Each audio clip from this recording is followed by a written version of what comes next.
જંબુસર શહેરના જોગનાથ મહાદેવ ફળિયામાં આવેલ એક રહેણાંક મકાનમાં અચાનક આગ લાગવાની ઘટના સામે આવી હતી.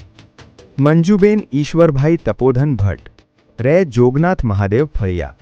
તેઓ આજે જ વહેલી સવારે સામાજિક કામે બહારગામ ગયા હોય.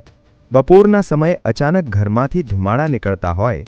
આજુબાજુના રહીશો દ્વારા તપાસ કરાતા મંજુબેનના ઘરે આગ લાગી હોવાની જાણ થઈ હતી.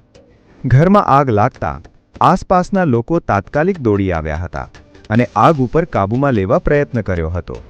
સદર ઘટનાની જાણ જંબુસર નગરપાલિકાના ફાયર ફાઇટરને કરવામાં આવી હતી. જંબુસર નગરપાલિકા ફાયર બ્રિગેડની ટીમ તાત્કાલિક ઘટના સ્થળે પહોંચી ગઈ હતી અને આગ પર કાબૂ મેળવવાની કામગીરી હાથ ધરી હતી. પ્રાથમિક માહિતી મુજબ સદનસીબે કોઈ જ જાનહાનિ થઈ નથી, પરંતુ આગ લાગતા ઘરની તમામ ઘરવખરી બળીને ભસ્મીભૂત થઈ હતી. આગનું કારણ જાણી શકાયું નથી. સ્થાનિકોની મદદથી મોટી દુર્ઘટના ટળી હોવાનું માનવામાં આવી રહ્યું છે.